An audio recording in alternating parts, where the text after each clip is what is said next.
Hi guys, this is Frenchie and today we're gonna do a video that is following up with the skin tone video, and I'm gonna show you how to do beauty touch-up in the color page to make your skin look better. So this video is gonna be more for beginner level touch-up because we are not changing pages in Davinci Resolve. We stay in the color page and we are only using the OFX from Davinci Resolve.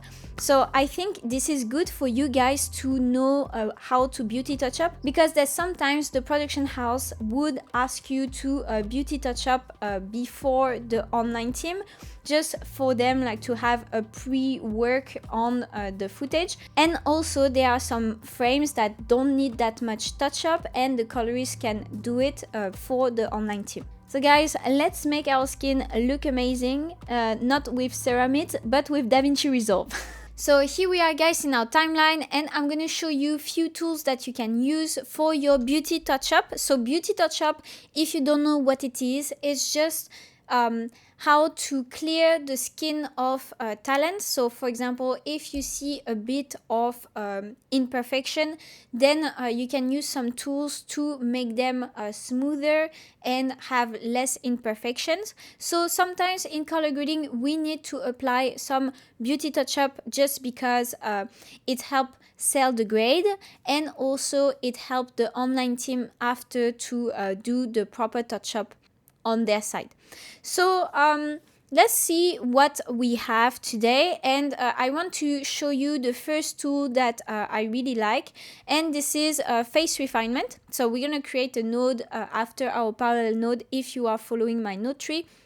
After our parallel node, and we're gonna go to our effect, and you're going to type face refinement. Face refinement is a great tool because it tracks your face and also it analyzes the shape of your face, so it can really be very useful on footages, because for example right now I have a footage that is from a beauty commercial, and in beauty commercials they don't really like to have some imperfections, but also like some shadows on the face that like actually would not be pleasing for the talent and would like to have a smoother skin, or etc etc. So I can do this. What is good with face refinement is that you drop it in your node tree and it works almost instantly. So I just ask the software to detect the face and see like there's just one face here, so it will give me a square that is lit in green, and I just need to track this face, and you're gonna see that it does pretty like a real good job, because you know you have to consider that my talent is rubbing her hands on her face, but the mask is not moving at all. Let's just remove the overlay for us to see what's happening on the face refinement. And on the face refinement tool you have straight away a setting that is affecting the skin texture. And so the skin texture, it's gonna remove all the bumps that you have on your face overall. So if you see, let's just have it a bit bigger so then we can see what it does.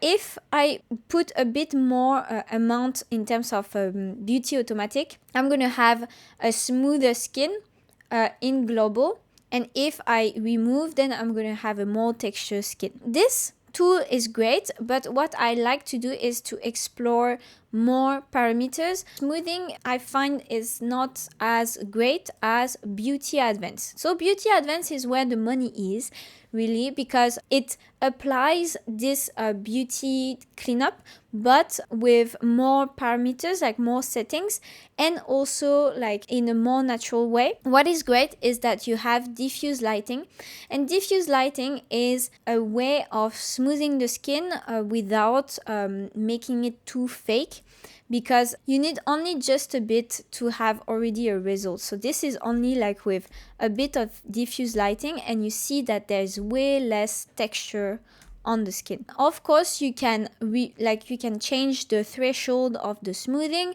and if you want to remove more texture or add more texture, you also have the possibility to move the threshold of this texture. So this is pretty important to know about the beauty advance, because I find that the beauty advance is giving you the best results.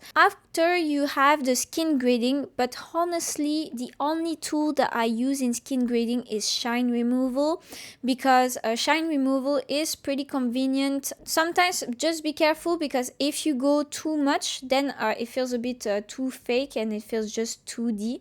So I will always put just a tiny bit, like around 16% I think is the best. So I always just use the shine removal, because also I consider that for my skin grading, the contrast, the midtones, the color boost, the tint and the shadows are done before, you know, like with my other nodes, so I don't really need to use these.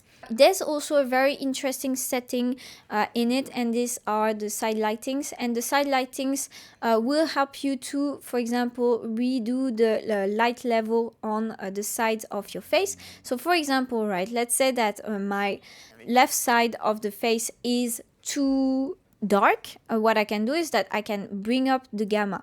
So in these side lighting settings, I would just suggest you to always use the gamma instead of the lift and the gain, just like, because at least the gamma would keep the characteristics of the contrast of the face, and you won't have like too much disparity between the two sides of the face. After you have the possibility to you know, put makeup on your talent, etc, etc. Here, because this is a beauty commercial, I won't affect anything on the face in terms of makeup, because there was a team behind that did the makeup, you know. But I think it's convenient if, for example, you know, like you are having a talent that hasn't had any makeup, and then like you can add it in post. Here I wanted to go on the teeth, and the teeth is actually pretty useful, because it can help you to put some blue gain if the teeth are turning a bit too much on the yellow side, and also brightening the teeth. So it's great, because before I always struggled with teeth, as you know, even in the beauty commercial, and even if it's not for a toothpaste, the client would ask me the white teeth, and so I would like create a window and just track the mouth for the teeth to be white. The problem is that then I need to keyframe when, you know, the teeth are appearing on the screen. So it was quite tedious, but with this, then I have a tool that just identify the teeth and can just do the job for me in just one slider. So let's see the example of the eye bags on my face. So I will put the face refinement here, and let's just detect. And so if you see, face refinement sometimes can detect other faces.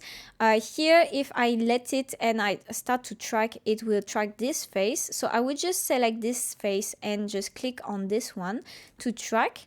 And you're gonna see that, you know, I move my head quite a lot when I do videos. And we're gonna just check what's happening on the eye bag removal, because this is like the money also. So you go to eyes and you go to eye bag removal, and you can see that I can get my eye bags removed. So that is great for me, because my eye bags are so pronounced, you know, because I never sleep as a colorist. That's great for me, and you know, at least I can have a good face when I present videos. Also, what is interesting in the eye section is that you can brighten your eyes, so you can have brighter eyes and sharper eyes.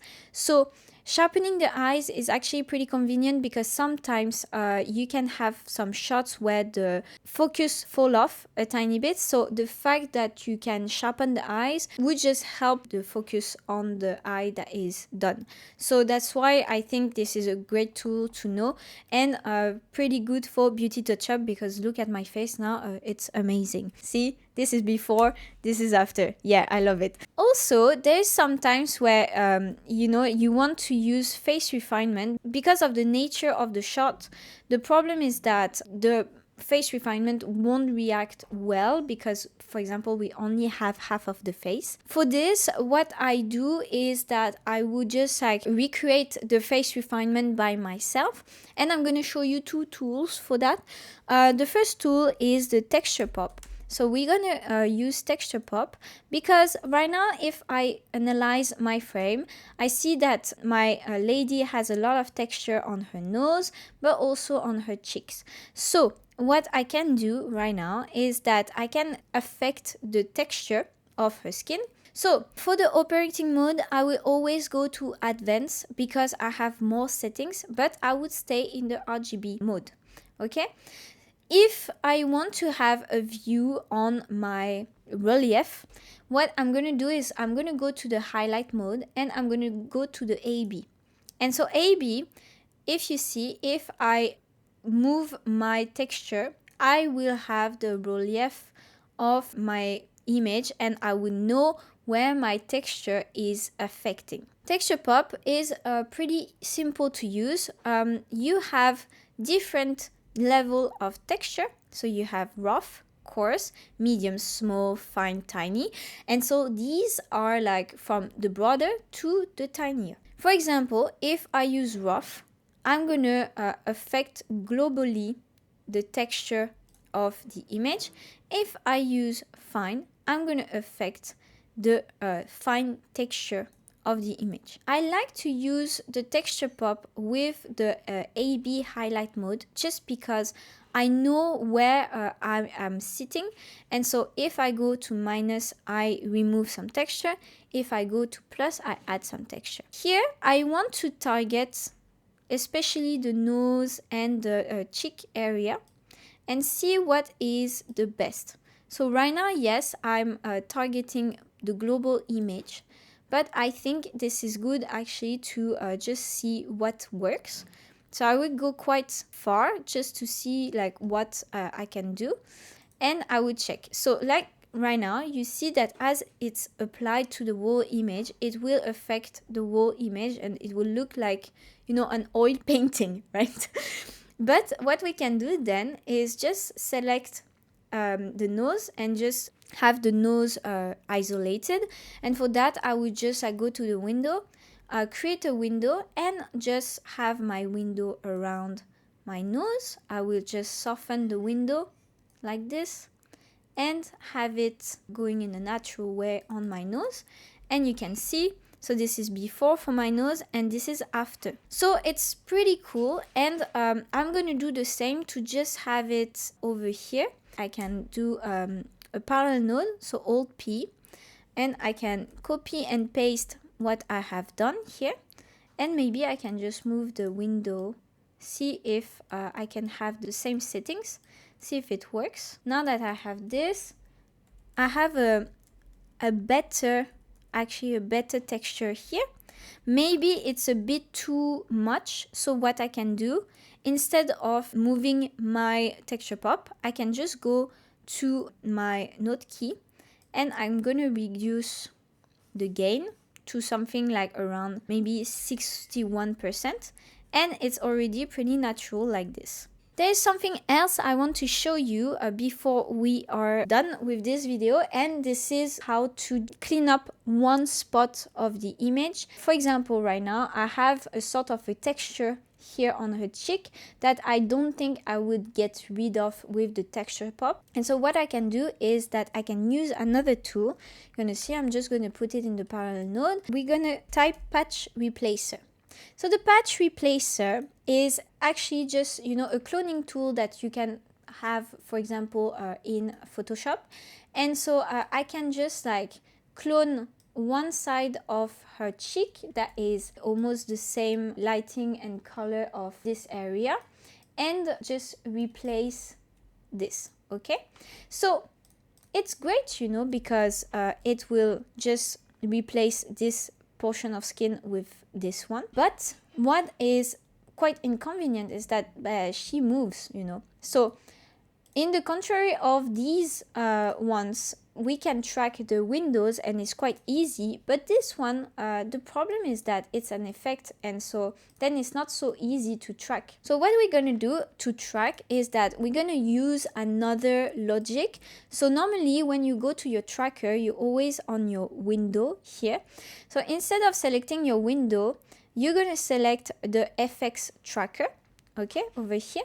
And instead of point tracker, you're gonna put IntelliTrack. IntelliTrack, it's because I really like this tracker. Davinci Resolve is powering it with AI, and I find that it's way more effective than the point tracker. Here what I want to do is just disable the node, so then I see where is my button here, my pimple. And what I can do is that I can just create a track. So I create a tracker, I put my tracker on this here, and I'm just gonna track this tracker over here. And you see that it has been done perfectly. And so now you're gonna see what happens when I go to my effects, and it's gonna track naturally following the tracker that I've just done. So now I have, you know, a skin that has no spot here. So I think these tools to know the face refinement, the texture pop, and the patch replacer are very convenient if you need to do some beauty touch-up that are not too advanced. These tools stay in the beginner level and are quite easy to use. So just try and feel the tools. In the face refinement, this is the easiest tool that you can have because this is the most straightforward.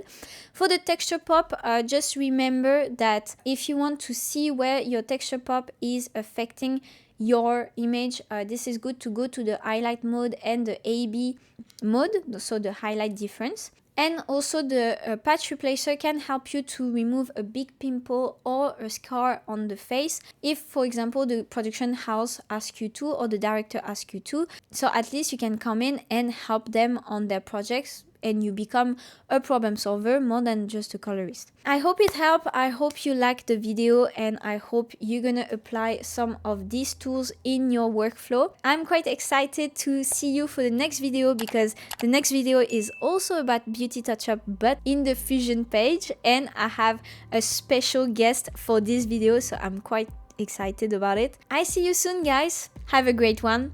See you.